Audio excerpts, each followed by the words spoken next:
Hi, this is Shauna. Before we get to today's guest, I want to take a minute to learn more about you, the listener. We've put together a short survey at fueltalent.com/podcast to gather information on who's listening and to give you a chance to make suggestions and comments about the show. I want What Fuels You to be a great resource for you and your interests, and I hope these interviews give you practical advice along with inspiration for your career and life. Help us continue to serve you better by going to fueltalent.com/podcast. Thank you so much. Now let's start today's show. Hi, this is Shauna, the CEO and founder of Fuel Talent. One of the things I have loved most in my 25-year recruiting career has always been the stories, the years, and successes, who influenced those decisions, and what lessons were learned along the way. I hope you enjoy the What Fuels You podcast. Today's guest on the What Fuels You podcast is Manik Suri.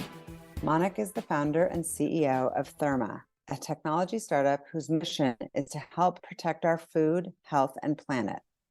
Therma builds smart cooling technologies to reduce emissions and improve grid resilience of distributed energy resources through refrigeration to help power the grid across food and healthcare industries.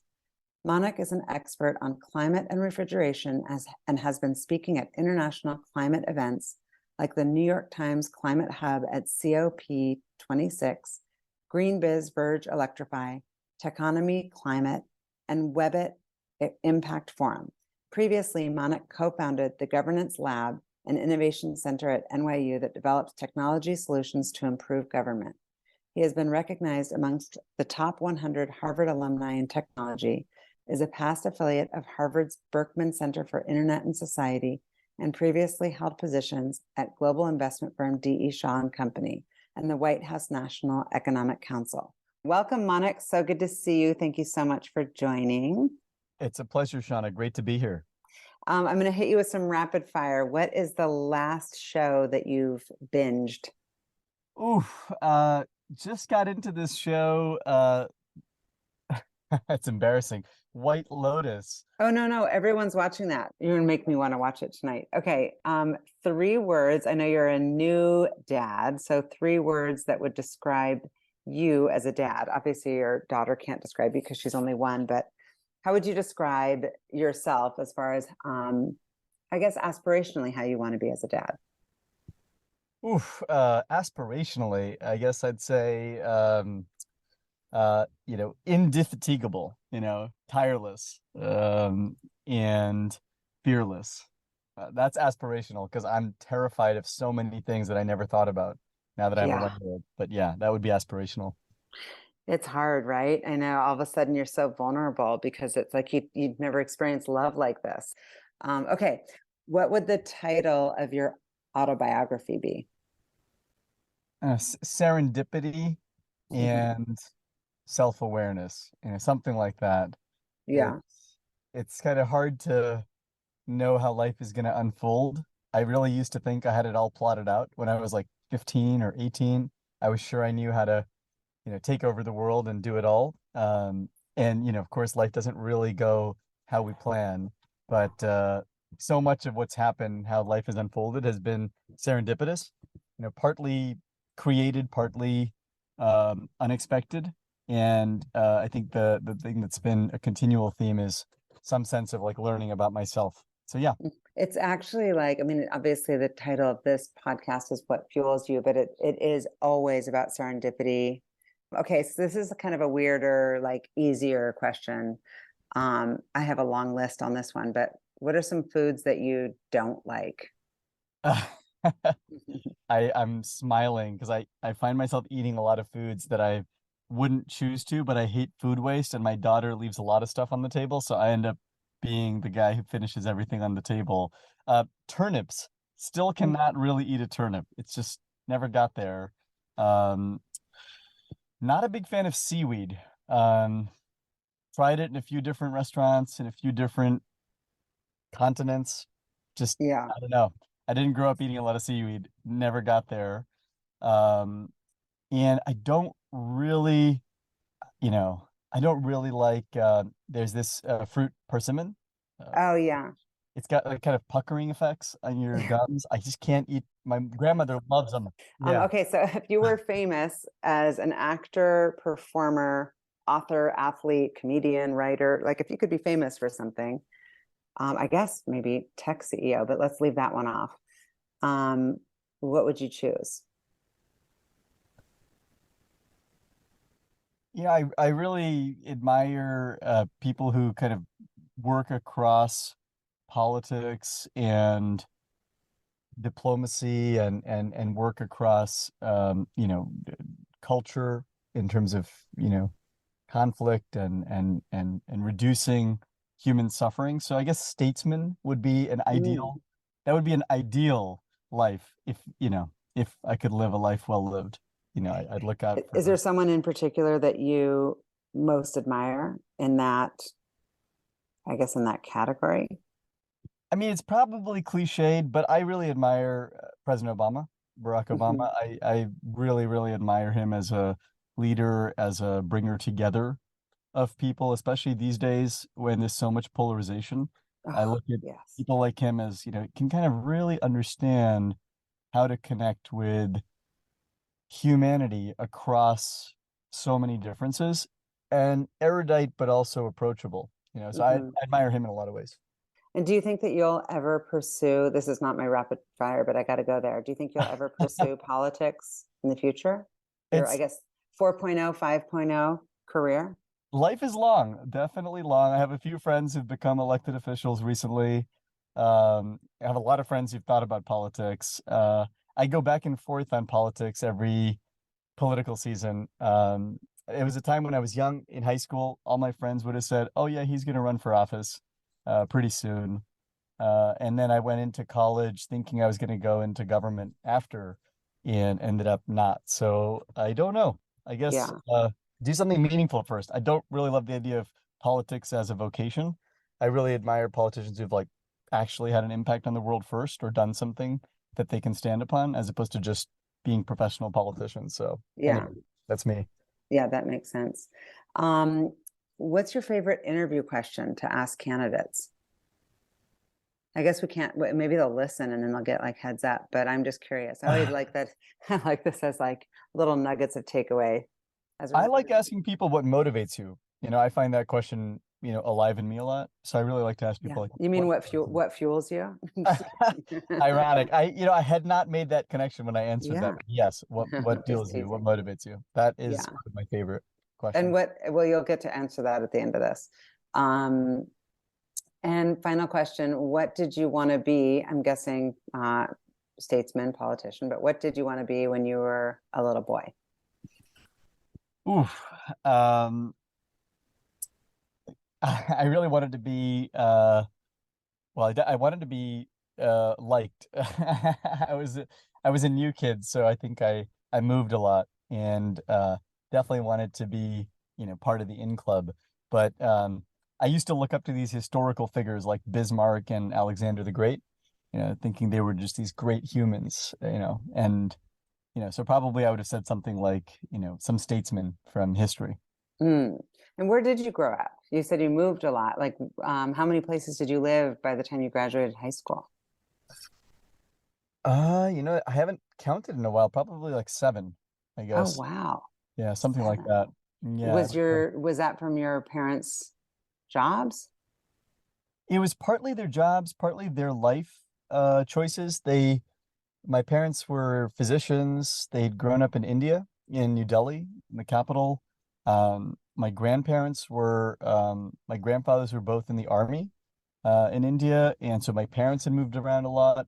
They wanted to go and get trained in the US, and so they came over when I was 6 months old. We moved to the US from India, and their plan was to move back to India after finishing their training. So they were in Columbia and St. Luke's in Manhattan, and we lived in New York till I was 7, and then moved back to India when I was 7 for 3 years. But then I think after living in the U.S., they found it really hard, especially my mom, found it really hard to adjust back to life in India. So they decided to come back to the U.S. So we came back to New York when I was 11 for a year, then moved to California. My dad, kind of had the go west idea and bit the bug and and ended up moving us to a small town called Fresno.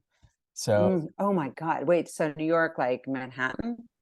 we lived in Flushing, we lived in Yonkers, Riverdale, and then Westchester. Oh my So gosh. yeah, I different parts lived of in I New lived York. in New York for a long time, so I know what you're talking about. And that's a Yeah. big change to India and a big, huge change to Fresno. Yes, they're different. They're different. I'm married to a New Yorker from Great Neck, from Long Island, so Oh, that's where my still spend a husband's lot of time. from. Oh, nice. I go Yeah. every summer. I spent 20 summers in Great Neck. Interesting. Okay, so you started to talk about Alexander the Great, you had childhood heroes. Would you consider some of your family members or teachers or people along the way who kind of influenced your way of thinking or seeing the world?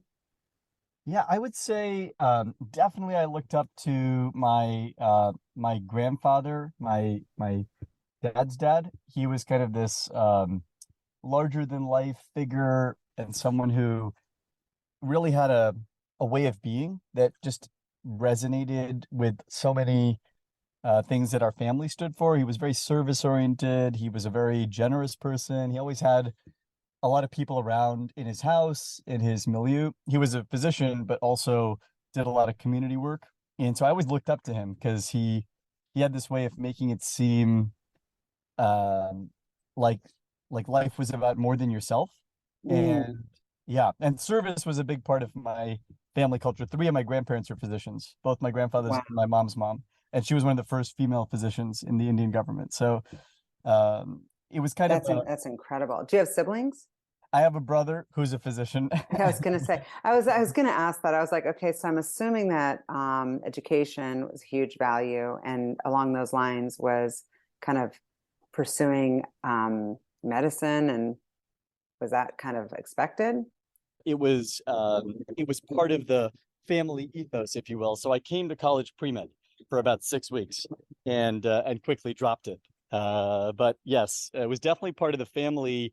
You know, my parents' physician friends and my parents' siblings who are all physicians and married to physicians. We have like 15 in the family. It was Oh my definitely part gosh. of the, yeah, it was part of It's the, so interesting because like my family, I think every single person is in business. yep, And then like that's what you talk about at the dinner table. yep. So is like not blood, but is like health something you talk about it? Like what do you talk about at the dinner table when so many people are in the medical field? I mean, we talk about Trump running for office in 24. We Oh, talk about geez. the rise of China, but we also talk about healthcare. It comes up my wife's parents are also both physicians. So, Oh you know, my it really gosh. is we have a lot of And healthcare she's a physician. and she's a physician. So, I yeah, mean, I wish I had some physicians. it's useful to have doctors. We talked a lot about, because my grandfathers were both in the army, they moved a lot. And my grandmother was in the Indian government doing population health. She ran population health in the 70s.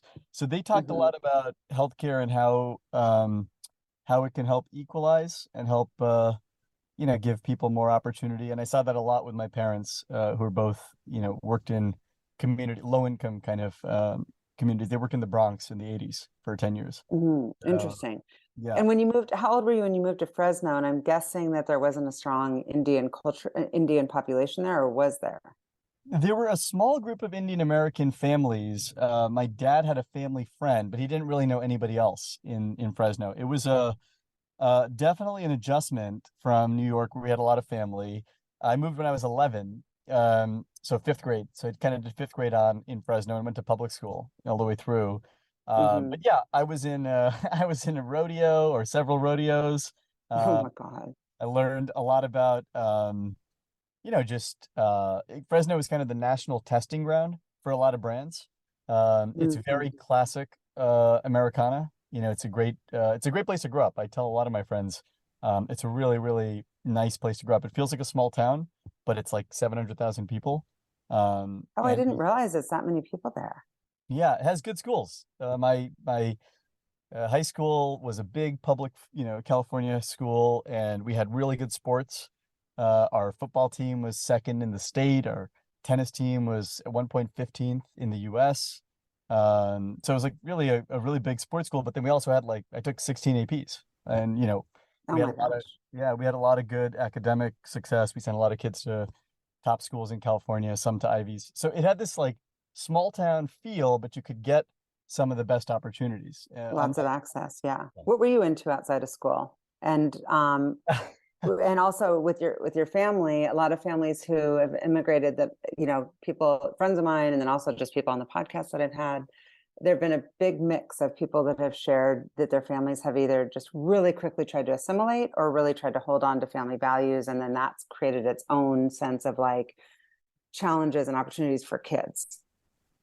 Yeah, it definitely comes up a lot in our conversations now, my wife and I, because we have this new addition, our 1-year-old, and we're trying to figure out like what a good life could look like with her. I think my parents, they really wanted my brother and I to have a lot of stability after we moved to Fresno. They really wanted us to have a kind of sense of community. So they were pretty intentional. My dad was looking for a small town where there would be, not a lot of just not the same pressures that you have in a kind of urban, you know, uh, environment with a lot of pressure cooker type schools and feeders. So they were looking for a kind of smaller town, and he wanted to reduce his commute and the stress around economics. So we moved from Westchester, where my parents were commuting every day into the city. It was like an hour and a half total commute to Fresno, where he built an office 6 minutes from the house, and my mom's office was 8 minutes from the house. So a little commute, no snow. So that was pretty intentional. If you get to know him, he was looking in a farmer's almanac in a library in New Rochelle, trying to figure out what cities in America have the most sunshine. And it had to be a big enough city for his specialty. He's a pediatric neurologist, so you need a certain number of people to have enough patients.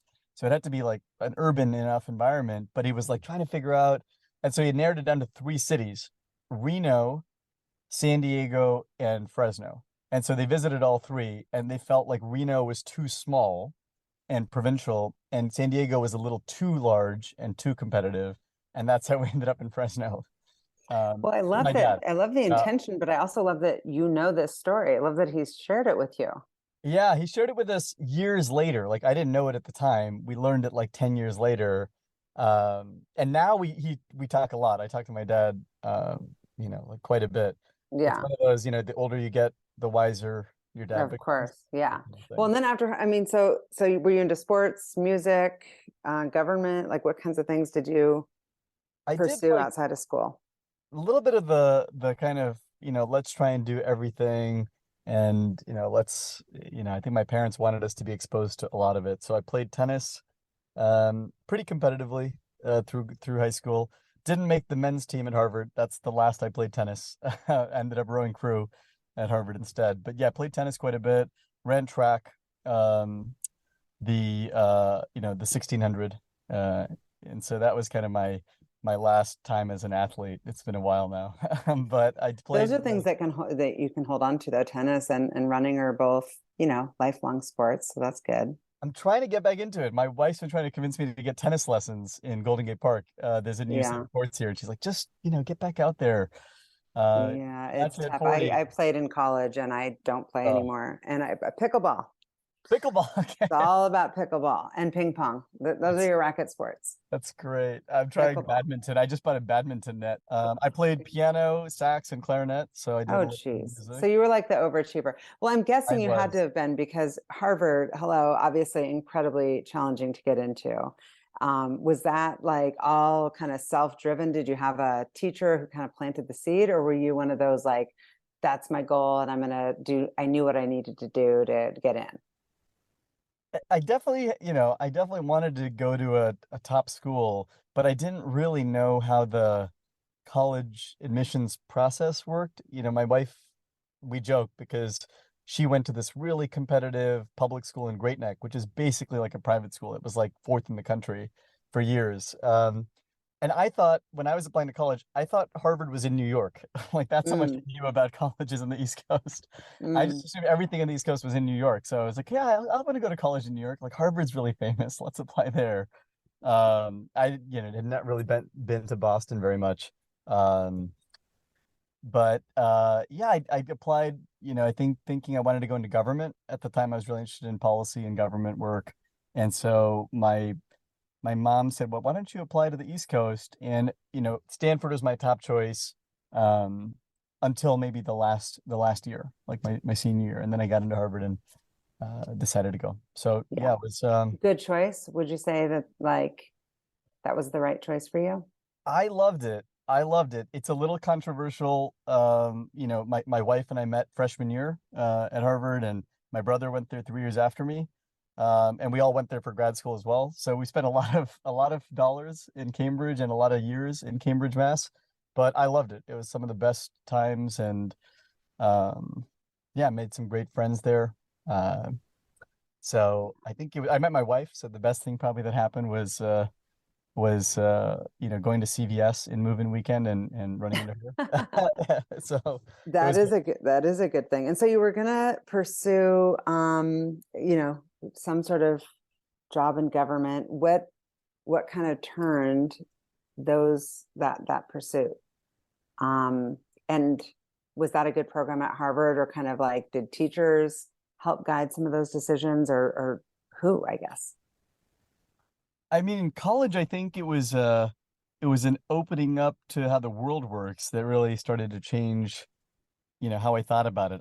I went into college thinking, business and politics were two totally different worlds. Um, I did a lot of the, political type stuff that you would do. I was in the Institute of Politics, was in did the foreign policy stuff. I switched my major after the first month of school. So 9/11 was the first day of classes my freshman year, Mm, which totally changed a lot of people's, I think, life choices and lives. And for me, it was like, oh my God, I really want to work on foreign policy and politics. Like, I really want to understand how these kinds of things happen. So I switched to IR like second month of international relations, and then I went and did an internship my junior summer. Um, well, I did political internships. I did like an internship for a guy who was running for lieutenant governor of New York because I wanted to be in New York so I could hang out with my girlfriend, now wife. She was mm, going back, so I did that my freshman summer. But then junior summer was meeting people in DC. I was fortunate enough to get this presidential internship from the Institute of Politics to work as a speechwriter for Madeleine Albright. Secretary Albright ran a consulting firm at the time called the Albright Group. And so I went to DC and I was doing this internship, and she had decided to start a hedge fund at the time, an investment firm called Albright Capital Management, which her son-in-law Greg Bose was coming down from Fairfield, Greenwich to run, Alice Albright's husband. And so I got to know Greg, and they said, "Hey, you kid, you've taken some corporate finance and some capital markets. Why don't you work on Albright Capital? Like, this will be a great experience for you. You work on this new business idea. We're building an investment platform." So that's how I started to get exposed to investing. And Secretary Albright mm. said, if you want to work in policy, you got to understand business and capital. And that was what led me to think about investment for the first time, and private equity and the whole world. I think that's incredible advice. There's a lot of people that I've had on the podcast who started in investment banking and obviously worked those crazy hours and then went on to start companies. And it's like just understanding how deal flow works, understanding how the markets work, just it puts them in such a better position to understand the big picture of just the economy, how all the different moving parts link together. um you Completely. know Even though that's not where you ultimately landed, I would argue that that probably has helped you as far as where you are today. Just going into private Hugely. equity. Hugely, and it wasn't a world I had any exposure to. My Yeah. parents and my grandparents and most of my family was in government or healthcare or both.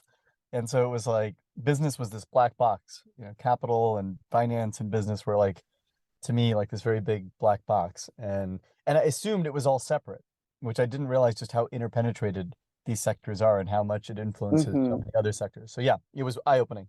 Definitely Well, eye-opening. not of all companies, DE Shaw is, top of the game and super intense. What was your experience like there? And did you ever consider kind of sticking with it? It was an amazing place to work. I was looking for jobs after I did a master's, did a fellowship at Cambridge, England in IR, and was thinking about jobs, right out of school. And Secretary Albright introduced me to a friend of hers who ran DE Shaw, a guy named Lou Salkin, and said, "You should talk to Lou. He's based in California." I was flying back to visit my parents in Fresno. And so he said, let's meet for coffee in Cupertino on your way down from SFO to Fresno. So I stopped through Cupertino, met this guy, and was just really blown away. I mean, jeans and a t-shirt, really casual, very, very thoughtful. And he was looking to build the firm's presence in India and China. They were trying to expand in Asia. And I had studied India and China. I spoke Mandarin and Hindi, had lived in India as a kid, as I mentioned. So my master's was in China. It was US and China policy. That was my master's thesis. You're like unbelievable. I'm just like, as you're talking, I'm like, I can't I actually thought I had it articulate all to figured out. No, I was like, it's unbelievable that you. I thought I thought I knew what was going on in the world, and I thought I had it all figured out. Life has been humbling, Shauna. I think as I'm getting closer to 40, now I'm realizing how many things I still don't know, and how how big the world is, and just how much there is out there. But I met Lou, and I thought, yeah, this is a really cool person. And he said, look, I'll give you a really open-ended role. You can come work for me. You can live, in New York. You can move, to Asia if you want. And so I got to live in New York, and then I lived in China and India for 2.5 years. So I did a little over 3 years there, moved around, helped start up the firm's investment team in China, in Hong Kong, and then in Delhi. So lived out there, which was awesome. Was there in 08 and 09 as a private equity investor, which was a great experience. And the firm had, tremendous respect and a lot of resources. So it was an awesome experience. It's just, I think what I discovered was that, the way in which business and the way in which capital flows, particularly in emerging markets, it's messy. It's messy, and a lot of that wasn't flowing down, and wasn't, the trickle down, so to speak, of foreign direct investment wasn't reaching as many of the average people, the middle classes, as I'd expected. And so Yeah. that's when I started to get a little bit like disillusioned about the idea of being a foreign investor helping to fuel growth. I was realizing, this isn't quite working. Yeah, that makes sense. So where does Harvard Law School fall into all this? And what was the impetus like?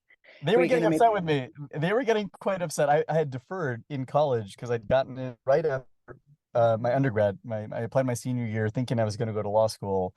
And then I got this fellowship to go to England. And so I deferred for a year. And then I got this opportunity to work for Lou at DE Shaw. And so I deferred again. And I was getting paid really well and had a lot of opportunity. So I just kept deferring. Every year I'd write them a letter saying, I'll come next year. And at a certain point, they were saying your spot's going to be gone if you don't come back. And I think more importantly, my wife, who was my girlfriend at the time, was in med school at Harvard. And she was saying, we were doing long distance for 4 years. And at the end of the third year, she said, if you don't come back to Boston, like, this is over. We're done. So it was a twofer. I did want to go back. I did want to go back. And I also wanted to kind of keep Double that down. relationship going. Yeah. So I Yeah. came back to Boston, and I think the other big thing that happened was the political world changed a lot. When I was in college, um, my politics are probably pretty clear. I worked for Secretary Albright, and then I worked in the Obama White House, and you know, uh, it wasn't really that appealing to me, the idea of working in the federal government. I worked on the Kerry campaign briefly in '04 as like a volunteer. But the rise of this kind of new political figure, Senator Obama, who then became President Obama, a bunch of my friends went to work for him early. And just hearing and seeing the kinds of things that were coming out of that administration, it was different. It felt like politics could actually be positive. You could actually be an idealist and get stuff done. Um, so I watched a lot of West Wing. I was more of the West Wing, not the House of Cards generation, though I've Yeah. watched House of Cards. I really believed. And so I was like, this guy went to HLS. He's amazing. It can't be that bad a place. So that was part of the logic as well. Yeah, that makes sense. So tell me about the governance lab. You're getting the full life story here, Shauna. This is stuff I that like it because you've got such cool stuff, and I'm so excited to get to Therma because that's obviously why you're here. But you've got to, I mean, even it almost is like you're going to be 60 instead of almost 40 because you've done so much already. I feel 60. I don't sleep anymore, and my hair Oh, is growing out a little bit, so I feel closer to 60. But you've done so much. I'm excited to that's continue kind to of you. watch That's your kind of you. career and your life. No, It's I look very at friends of impressive. mine and colleagues. I'm really inspired. I mean, my wife is really much more impressive than me, but I do feel a little bit older. I don't feel quite as young as at 22. The governance lab was this really unexpected turn in life. I was saying serendipity because I could never have imagined I would end up working at a place like the Gov Lab. But I was in DC as an intern and then a fellow in the National Economic Council um, at the end of Obama 1 in 2011. And there was a talk by this woman, Beth Novick. She was the deputy CTO in the first office of the CTO. Like they decided to create an office of the CTO in the White House, which had never been done before. And she was talking about a book she'd written called the WikiGov. And the thesis of the book was tech is transforming life, how we dine, how we date, how we engage in everyday activity, but big public problems around governance and public policy and things like safety, sustainability, democracy, tech isn't working on those. So we should be building tech for these big problems, not just to make pizza delivery faster and photo sharing easier. And I listened to her talk and read the book and was like, wow, this woman is next level. She's really amazing. And so she convinced me to leave government and join her to start a center called the Governance Lab or GovLab. And so that's how I ended up leaving DC and joining her. And we started the center where she teaches at NYU and MIT in 2012 and raised about 15 million of grant funding from Soros and MacArthur and Google.org. And so, yeah, so that's how I got into tech to build tech for good. And Uh, what were some of the things you guys accomplished and are still accomplishing? Tell me about Governance Lab like today. yeah, I mean, it's been a few years. I was there a while ago, but I'm still in touch with the group. So some of the projects that we worked on early on, to give you an example, um, the Libyan government was going through a transition because Muammar Gaddafi had passed, and the government was trying to transform from an autocracy to more of a democracy. The UN had been engaged through UNDP, UN Development Program, to help Libya rewrite their constitution and to make it more democratic. They wanted to create a tech platform that would allow civil society and policymakers and social activists and community leaders to engage and to actually help write these constitutional amendments together. And so they wanted to create a tech platform to solicit input and to actually generate feedback. Uh, Mm, and, and so we helped them through the UNDP funding create a tech platform to submit amendments and questions and mark them up and down. And it was a combination of tech that you would see in like a Quora or a Rap Genius, if you can imagine, mm, where you can submit content and then upvote it or downvote it and tag it and give it annotations and give it all kinds of interesting riffs and real-time collaboration from platforms like Google Docs and other early cloud real-time collaboration platforms. So it was like a constitutional amendment drafting tech right. using the Total best of, efficiency. yeah, and it was meant to be like more democratic than just a bunch of people in a closed room deciding what the Constitution was going to say. It was meant Mm, to be like you can. interesting. And that was an example of a project, and then another was with the World Bank. They were trying to help reduce corruption and the way in which tech gets procured, and so the U.S. government took a page from the World Bank and decided that they were going to try changing tech procurement and changing how the government buys stuff. And so instead of making it quite as black boxy, they decided they were going to create a tech platform where you could actually solicit bids and see the bids. And it was designed and built around the idea of like an eBay. So it was meant to be a way of like more transparently creating an online marketplace for goods and services to be bought by a big government. The government buys billions and billions of dollars worth of stuff. So it can be very, very opaque, let's just say.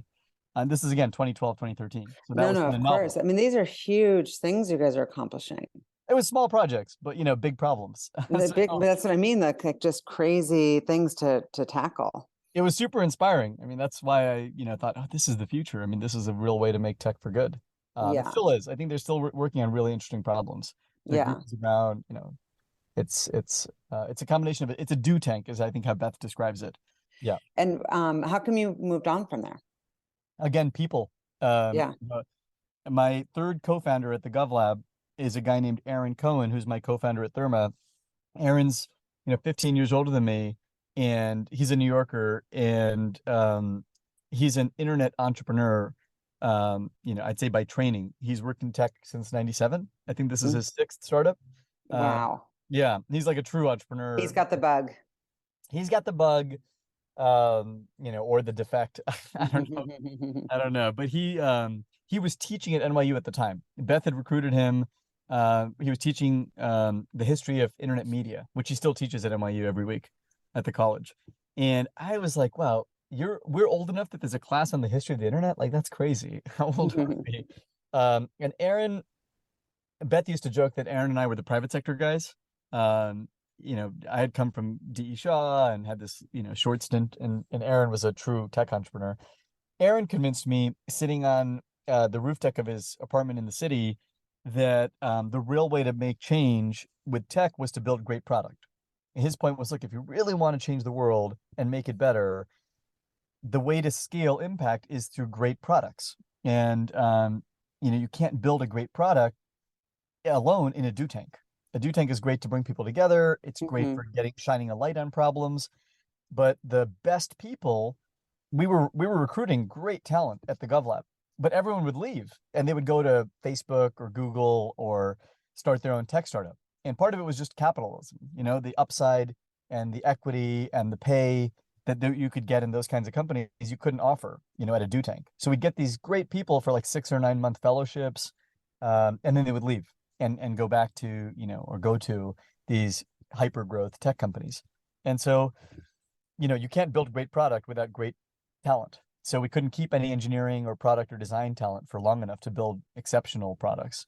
And that's Yeah. when I started thinking, well, maybe the right way to do this is to go back to business and actually start a company. And so it kind of went back to business again. And Aaron and I left GovLab to start a company focused on improving safety and sustainability.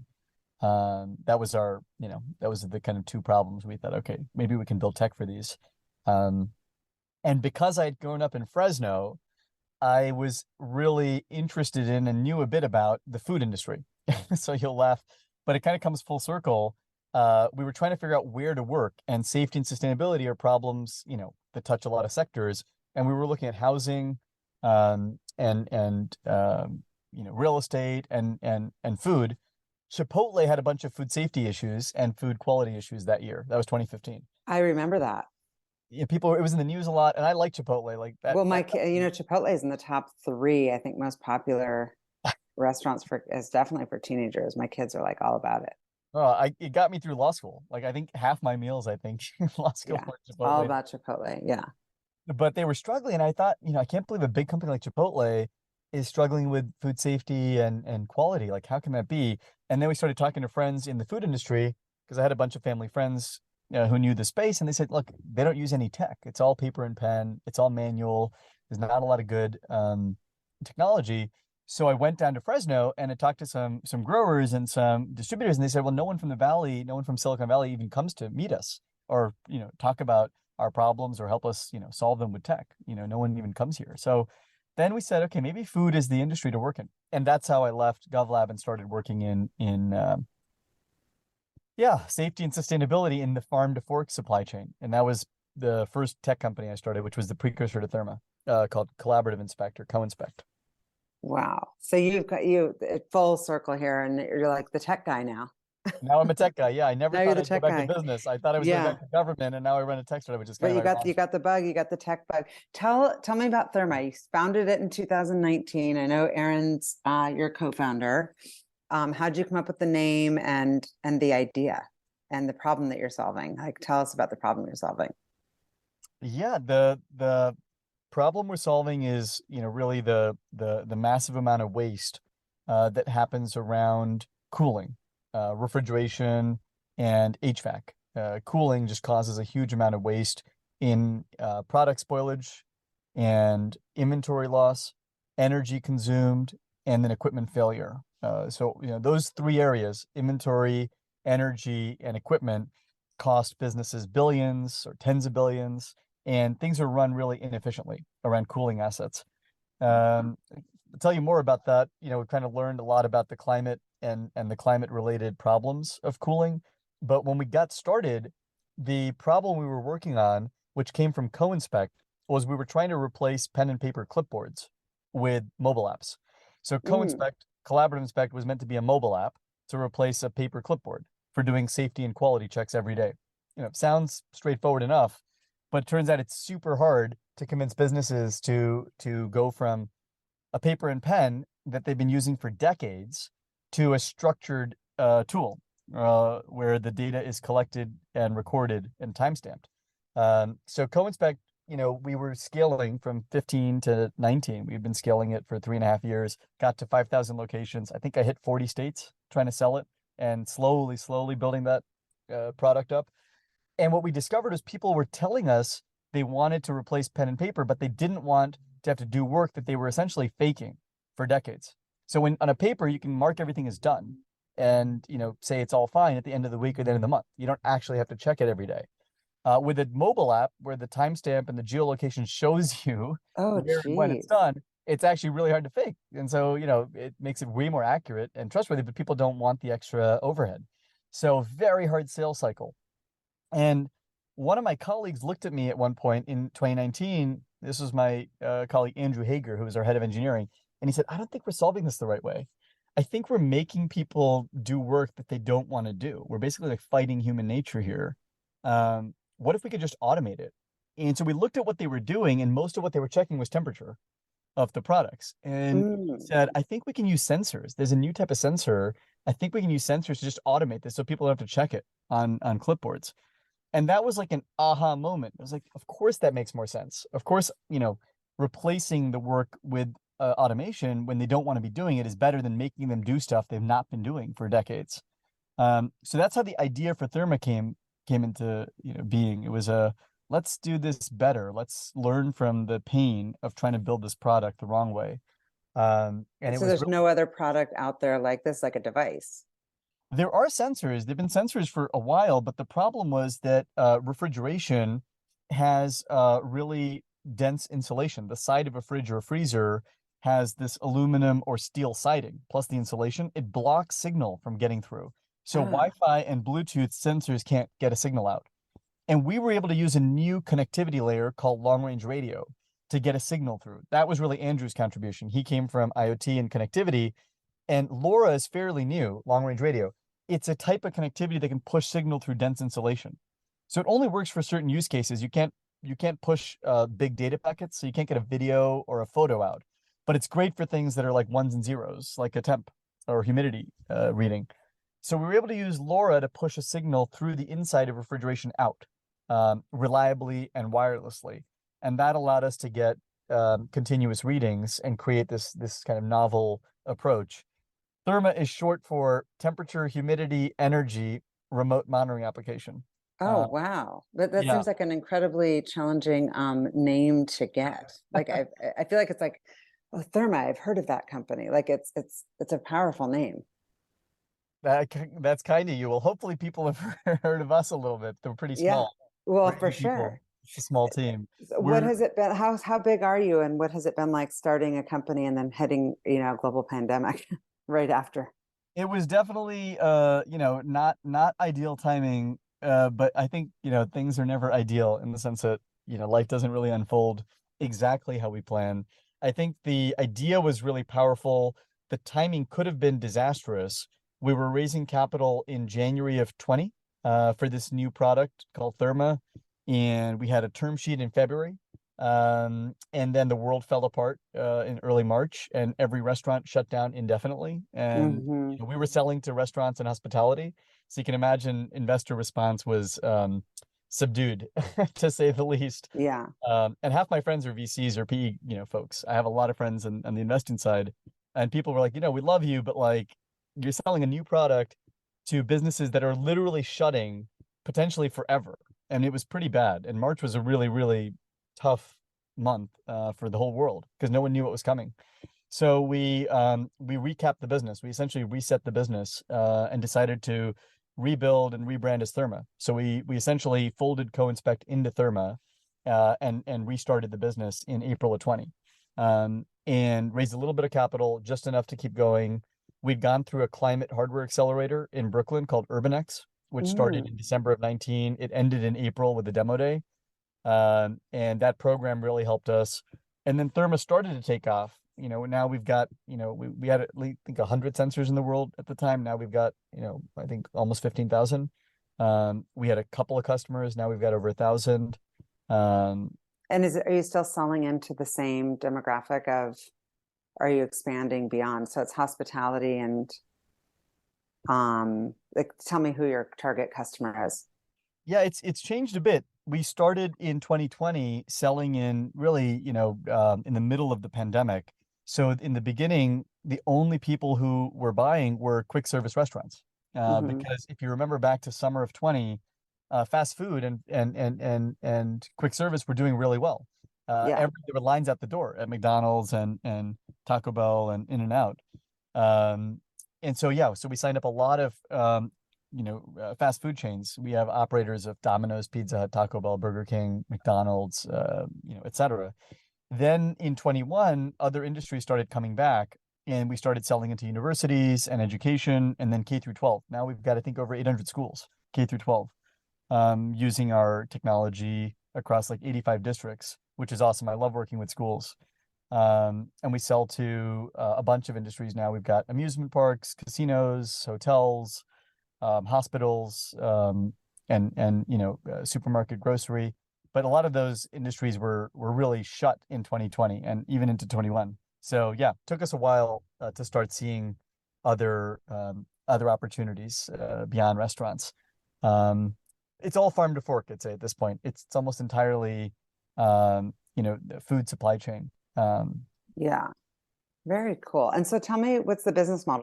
Yeah, fairly straightforward. We've got two products. The first product, which is our monitoring product, is basically an alarm that helps you catch and prevent spoilage and downtime. So we sell it on a subscription basis. You don't pay for hardware. It's a drop-in-place sensor, size of half a deck of cards. You can drop it in place yourself, hold up a mobile app, and you're done. We charge $10 a month per piece of equipment that you're monitoring. So you can have as many pieces of equipment monitored as you want. Some people have two, some have 20 per location. You can have one location or 100. We have customers, that run the gamut in terms of size. So it's really designed to be, inventory protection, peace of mind, help you reduce food waste and help you reduce equipment downtime. And that product, has been growing really nicely. I think, over 3x year over year because there's no upfront cost. So there's no hardware and no installation. It's just a monitoring fee, and which makes it really available and really accessible to a low margin or tight margin business, which most of these companies are doing like less than 10%, margin. So they don't have a lot of free cash to spend. And so it allowed us to grow in the pandemic as well when people were really tight, on dollars and even now, Hmm. really tight on dollars. The second product, which I'm even more excited about, is our new energy solution. So a year ago, we started working on not just monitoring refrigeration, but actually turning it on and off dynamically. And the insight came from one of our customers who said, when energy prices spike, we're able to turn power off in one of our cold storage warehouses. And using your sensors, we're able to guarantee what the product is, the quality of the product. We're able to keep a guarantee around the temperature, but we are able to turn refrigeration off for short bursts of time and save money. Oh, that's amazing. Yeah, it was like, what? And they turned power off for like 3 days when energy prices went up 10x in Texas. And we're like, what? You turned power off for 3 days in a warehouse? And it was really eye-opening because they saved so much on the energy bill. It got us thinking, well, what if refrigeration is really a battery? The product can stay cold for a while, no one turns refrigeration off dynamically. People just let it run continuously. That's how it's been run for 100 years. What if we could turn it off using our sensors to guarantee the temperature the whole time? We could actually tap the battery by using the fact that the thermal mass can stay cold. So we started doing that. We rented a test kitchen in South San Francisco. We started turning refrigeration on and off. We showed that we could do it and stay 4 degrees outside of safety and quality limits. And we started creating like real savings on the Oh energy. my gosh, that's brilliant. So now we're turning refrigeration into batteries. Oh my gosh, that's huge. That's kind of the energy solution, and we're selling that on a subscription basis. That's Um, gonna be incredible. Wow. Well, it's also like I was surprised when I started just like researching you and researching the company. I guess it's just kind of it was a little bit of a blind spot for me. I didn't really, I guess, even think about the impact on climate change. It wasn't even something that was on my radar. Um, I didn't, and I read it says it accounts for an estimated 10% of global CO2 emissions. It's just basically the overall refrigeration and HVAC. I didn't realize it. it's pretty surprising. I think we didn't realize it, Aaron and I, when we were starting to work on Therma in 19. We knew that food waste was a big problem, but we were looking at the refrigeration lens from the standpoint of the product. Hmm. The food that gets spoiled when you have a downtime or failure event.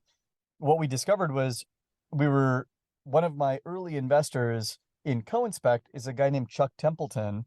Um, Again, comes back to people. Chuck was the founder of OpenTable. And, Oh, did okay. really well, sold the company, to Priceline. He lives in Marin. Lovely, lovely human, really, really savvy guy. He runs a climate fund, climate and food focused fund. And Chuck called me and said, you should check out Project Drawdown. They have a report on climate change every year. They analyze 80 solutions to climate change every year. This new product you're working on, it just reminds me of their latest report. So I checked out their report. They had 80 solutions to global warming. Solution number 4 out of 80 was food waste. Food waste for a Mm. country, it'd be one of the largest emitters. It's this massive problem. A third of all food that gets thrown out, food that gets grown gets thrown out. There's just like this big, big amount of waste. But solution number 1 out of 80 on the Project Drawdown list was refrigerant management. And that was like, what? Refrigerants are the chemicals that go into refrigeration and air conditioning. They're these ultra warming chemicals that cause a huge amount of warming, like 1,000 to 11,000 times more than CO2. And they get released when refrigeration and HVAC fails. And that was surprising. I didn't know much about refrigerants. Like it wasn't a problem I was following. And what we discovered was by working on refrigeration, by monitoring it with sensors, we were catching equipment failure. Now, we didn't realize we were doing it to reduce refrigerant leaks, but it was a happy byproduct of our product. And we were like, wow, this is much, much bigger than we realized, and even bigger than food waste alone. So that's how we started going deeper down the refrigeration and climate path. That was in October of 19. And then we decided to apply for a climate hardware accelerator called UrbanX, and they knew a lot about refrigerants and were like, you're a great fit. So refrigerant management and of course food waste are two big and kind of significant areas where we're trying to make a difference. The third is the energy used. Turns out that energy use by these assets is really significant and dumb. Uh, People don't turn refrigeration off dynamically. Uh, Mm. so you think about schools, right? Schools are closed for several months of the year, as one of my colleagues reminded me last year for holidays. Well, schools don't turn refrigeration off when they're closed. Everyone just runs it at baseline. So Oh my imagine, gosh. yeah, it's like the lights on in the building, in the skyscraper at night when no one's there, that kind of Yeah. thing. So we're trying Yeah. to. All things that you don't think about. Interesting. So tell me about your culture, kind of your talent acquisition strategy, and kind of as you head into 2023, um, what kind of opportunities there are for people who are interested in this topic. Absolutely. We're really excited. You can probably tell not that many people geek out on refrigeration and Well, I I do now. I didn't an hour ago, but I do now.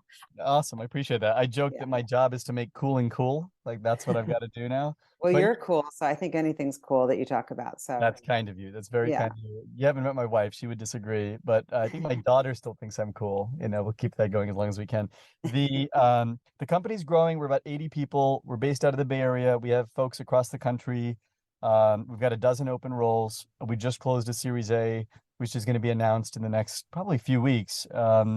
And we've got roles open across engineering, product design, data science, software support, implementation. We're trying to hire an HVAC technician to do field installation of our control product. So if you know any technicians that are looking to move into tech, yeah, we're a young, very mission driven, I would say, team. And, I joke that our team bleeds green, but it's a pretty passionate team focused on sustainability and, and trying to build some tech for good. So yeah, we'd love to meet anyone who's interested. Hellotherma.com is our website. I'm on email and on social, Manik, Manik at hellotherma.com. Always looking to meet friends and potential partners.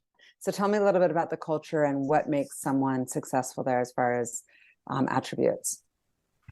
Yeah, I think it's well, I'm making the Kool-Aid, so you might have to ask others on the team. I think it's a work hard, but also do good work and have fun kind of culture. We definitely small but mighty, and we're trying to change big and legacy sectors. So I think there's a strong sense of impact and a strong sense of leaving the world a little better than you found it. I think that's one thing we've heard from almost every single person on the team is the main reason they came to Therma, which I'm really proud of. The main reason they joined was for the impact. That's something we're trying to maintain even as we grow.